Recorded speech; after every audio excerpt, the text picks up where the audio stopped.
The official vote was surprising all along. President Guillermo Tether set off the most optimized plan of attack political decision in May in the wake of dissolving the lawmaking body and moving to run by declaration in a final desperate attempt to keep away from prosecution. Rope, one of only a handful of exceptional leftover moderate forerunners in the district, was the primary Ecuadorian president to apply a protected move known as a muerte cruzada, generally common passing. The gadget permits the president to break up the lawmaking body, yet in addition sets off new races, including for the presidential branch.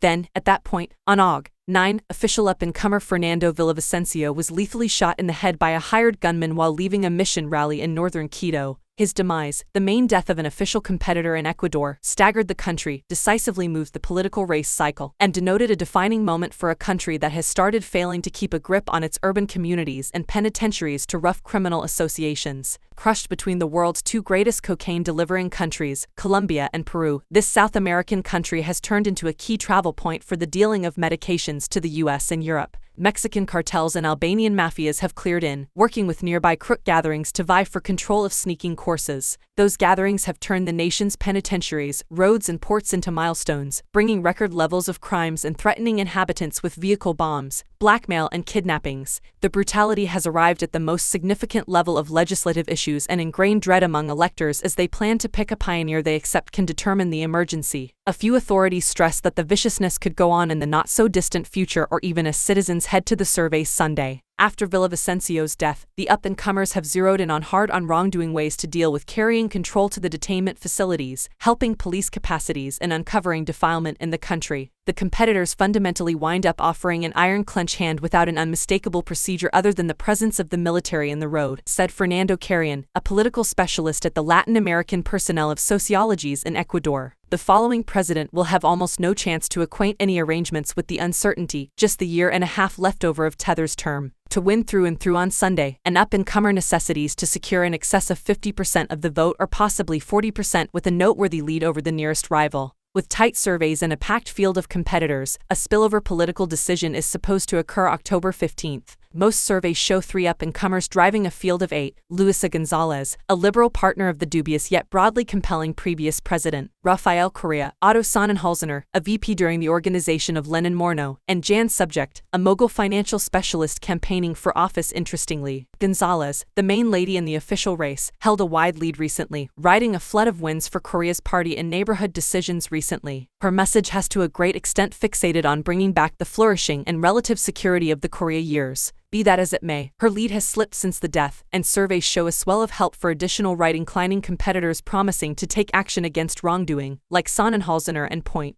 The messages, especially from Subject, frequently reverberation those of dubious Salvadoran President Nayib Bukele, who has been lauded and reprimanded for utilizing mass imprisonment to cut down the homicide rate in El Salvador.